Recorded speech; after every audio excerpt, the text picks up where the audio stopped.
അല്ല ചോദിച്ചോ ഒരു ചോദ്യം ചോദിക്ക് അങ്ങനെ സംസാരിക്കല്ലേ. അല്ല അത് എല്ലാ കാര്യങ്ങളും പരിശോധിക്കുമെന്നേ അല്ല ഞാൻ പറഞ്ഞത്. ഇപ്പം ഗവൺമെൻറ് അതിൽ പങ്കാളിയാണ്. സംസ്ഥാന സർക്കാർ PM ശ്രീ പദ്ധതിയിൽ പങ്കാളിയാണ്. മരവിപ്പിച്ചെന്ന് പറയുന്ന തീരുമാനം എന്താ ഇത് എന്ന് മുതലെടുത്ത തീരുമാനങ്ങളാണിത്. മുഴുവൻ തീരുമാനങ്ങൾ ഇവിടെ എടുത്തിട്ടുണ്ടല്ലോ. ഇതെല്ലാം നേരത്തെ തന്നെ തീരുമാനിച്ച് എടുത്തിരിക്കുന്ന കാര്യങ്ങളല്ലേ.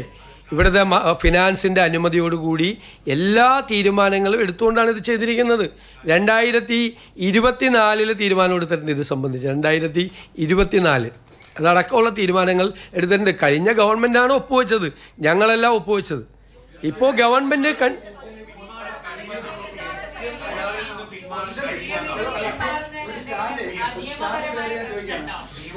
എല്ലാവരോടും ചോദിച്ചാൽ ഞാൻ ഇങ്ങനെ മറുപടി പറയണത്. അല്ല നമ്മളിപ്പോൾ നിർബന്ധിതരായിരിക്കുകയാണ്. നമ്മൾ ഗവൺമെൻറ് സൈൻ ചെയ്തു പണം വാങ്ങിച്ചു കഴിഞ്ഞു. ഞങ്ങളതിൻ്റെ അല്ല ഞാൻ സംസാരിക്കുമ്പോൾ വീണ്ടും ചോദിക്കല്ലേ അങ്ങ്. ഞാൻ മറുപടി പറയട്ടെ. നിങ്ങൾക്ക് എന്താണ് ഇത്ര പ്രശ്നം? അല്ല നിങ്ങൾ അത് തന്നെയല്ലേ ചോദിച്ചു, അതിനല്ലേ ഞാൻ മറുപടി പറയണേ. നിങ്ങളെന്തിനാ ഇങ്ങനെ ഇടയ്ക്കിടയ്ക്ക് കയറരുത്. നിങ്ങൾ ചോദിച്ചാൽ ഞാൻ മറുപടി പറയാം. ഞാൻ അവിടെ ഇരിക്കുമല്ലേ. ഇതെല്ലാം തീർത്ത് അങ്ങ് വീണ്ടും ചോദിക്കണേ എന്തിനാ? അങ്ങ് ചോദിച്ചത് ഞാൻ കേട്ടല്ലോ, ഞാൻ പറയാനാ ചോദിക്കണ്ടേ. അല്ല നിങ്ങളെല്ലാം വീണ്ടും ചോദിക്കാൻ. ഞാൻ പറയട്ടെ മറുപടി. ഞാൻ പറഞ്ഞത് ഇപ്പോൾ PM ശ്രീ പദ്ധതിയിൽ സംസ്ഥാന സർക്കാർ അംഗമാണ്. കേരള എഗ്രിമെൻ്റ് ഒപ്പുവെച്ചു. അതിൻ്റെ ഭാഗമായി പണം വാങ്ങിച്ചു കഴിഞ്ഞു. അതിൻ്റെ ഭാഗമായിട്ടാണ് നമ്മൾ നിൽക്കുന്നത്.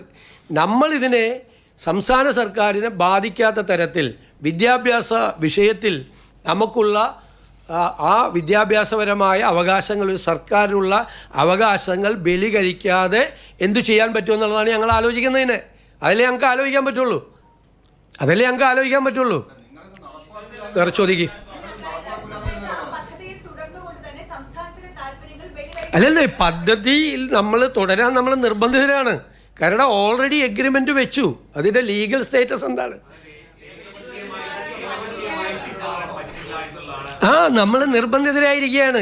അപ്പം നമ്മൾ ചെയ്യാൻ പറ്റുന്നത് എന്താ? ഇവിടെ ചോദിച്ചതുപോലെ നമ്മൾ സംസ്ഥാനത്തിൻ്റെ അവകാശങ്ങളെ ബാധിക്കാതെ. ഇപ്പോൾ NEP കുറിച്ച് പറഞ്ഞു. NEP നേരത്തെ നടപ്പാക്കി. കേരളത്തിൽ ഹയർ സെക്കൻഡറിയിലെ 12 വിഷയങ്ങൾ NCERT ആണ് കൊടുക്കുന്നത്. 40 വിഷയങ്ങൾ കൊടുക്കുന്നത് സംസ്ഥാന സർക്കാരാണ്. NEP നേരത്തെ അങ്ങനെ തന്നെയാണ് നടപ്പാക്കി തുടങ്ങി. NEPയുടെ അല്ല അതിന് ഓൾറെഡി ഒരു സർക്കാർ എഗ്രിമെൻ്റ് വെച്ചതാണ്. അതിന് നിയമപരമായ നടപടിക്രമങ്ങൾ കൊണ്ട് നമ്മൾ അതിൻ്റെ അകത്ത് നിൽക്കുകയാണ്, നിർബന്ധിതരായിരിക്കുകയാണ്. ഒരു ഗവൺമെൻറ് എഗ്രിമെൻ്റ് വെച്ചതാണ്. എല്ലാ നടപടിക്രമങ്ങളും പൂർത്തിയാക്കിയ എഗ്രിമെൻ്റ് വെച്ചതാണ്. ഞാൻ ധനകാര്യ വകുപ്പിൻ്റെ റിപ്പോർട്ട് വരെ വായിക്കാം. ധനകാര്യ വകുപ്പിൻ്റെ ആ കാലഘട്ടത്തിൽ ധനകാര്യ വകുപ്പ് തീരുമാനമെടുത്ത് ഫിനാൻഷ്യൽ ക്ലിയറൻസ് കൊടുത്തു. എല്ലാ ക്ലിയറൻസും കൊടുത്തിട്ടാണ് ഗവൺമെൻറ് പോയിട്ട് ഒപ്പുവെച്ചത്. എല്ലാ സംസ്ഥാനങ്ങളും ഒപ്പുവെച്ചു. ഞങ്ങൾ വിവിധ സംസ്ഥാനങ്ങളുമായിട്ട് കൂടി ഇതിൽ ഒപ്പുവെച്ച BJP ഇതര സംസ്ഥാനങ്ങളിലെ മുഖ്യമന്ത്രിമാരുമായിട്ട് കൂടി സംസാരിച്ചു. അപ്പോൾ ഞങ്ങൾ ജോയിൻ്റായിട്ട് നമ്മുടെ സംസ്ഥാനത്തിൻ്റെ വിദ്യാഭ്യാസ അവകാശങ്ങളെ തൊടാത്ത രീതിയിൽ അത് പരിഹരിക്കാൻ വേണ്ടിയിട്ടുള്ള കൂട്ടായ തീരുമാനം എടുക്കാനും തീരുമാനിച്ചിട്ടുണ്ട്. എല്ലാ ഗവൺമെൻറ്റുകളും ഒപ്പുവെച്ചു.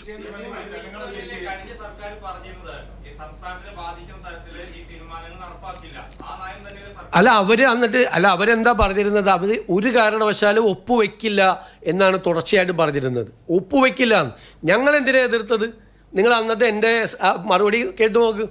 ഒപ്പുവെക്കില്ല എന്ന് പറഞ്ഞിട്ട് മന്ത്രിസഭാ അംഗങ്ങളെ പോലും ഇരുട്ടിൽ നിർത്തി ഇവർ പോയി ഒപ്പുവെച്ചു, ആരെ അറിയിക്കാതെ. എന്നിട്ട് മന്ത്രിസഭാ യോഗത്തിൽ മുഖ്യമന്ത്രിക്കും പൊതുവിദ്യാഭ്യാസ മന്ത്രിക്കും മാത്രം അറിയാം ഇതിൽ ഒപ്പുവെച്ച കാര്യം. എന്നിട്ട് CPI മന്ത്രിമാർ അപ്പോഴും ഒപ്പുവെക്കരുത് എന്ന് വാദിച്ചുകൊണ്ടിരിക്കുകയാണ് മന്ത്രിസഭാ യോഗത്തിൽ. മന്ത്രിസഭാ അംഗങ്ങളെ പോലും ഇരുട്ടിൽ നിർത്തിയാണ് അന്ന് ഒപ്പുവെച്ചത്, ആരോടും പറയാതെ. ഇല്ലെങ്കിൽ ഞങ്ങൾ ഇതിൽ ഒപ്പുവെക്കുന്നു. ഈ തീരുമാനം ഒപ്പുവെക്കാതിരിക്കാൻ പറ്റില്ല. ഇതിൻ്റെ അകത്ത് വേറൊരു പ്രശ്നമുള്ളത്, 1100 കോടി രൂപ കൂടി അവിടെ നിന്ന് കിട്ടാനുണ്ട് പണം. ഇപ്പോൾ 106 കോടി രൂപ അനുവദിച്ചത് ഉൾപ്പെടെ 1100 ചില്ലാൻ കോടി രൂപ കിട്ടാനുണ്ട്. ഈ പണം എന്ന് പറയുന്നത് കേന്ദ്രം നൽകുന്ന ഔദാര്യമല്ലല്ലോ. ഈ പണം. നമ്മൾ ഈ പണം നമുക്ക് വേണ്ടേ? നമ്മൾ കൊടുക്കുന്ന GSTയുടെ പകുതി കൊണ്ടുപോകുന്നത് കേന്ദ്ര സർക്കാരാണ്. കേരളത്തിലെ ജനങ്ങൾ കൊടുക്കുന്ന GSTയുടെ പകുതി, ഇവിടുന്ന് കൊടുക്കുന്ന ഇൻകം ടാക്സ് മുഴുവനായി കൊണ്ടുവന്നത് കേന്ദ്ര സർക്കാരാണ്. അപ്പോൾ കേന്ദ്രത്തിൽ നിന്ന് കിട്ടുന്ന പണം എന്ന് പറയുന്നത് നമ്മുടെ അവകാശമാണ്. അത് അവർ നൽകുന്ന ഔദാര്യമല്ല.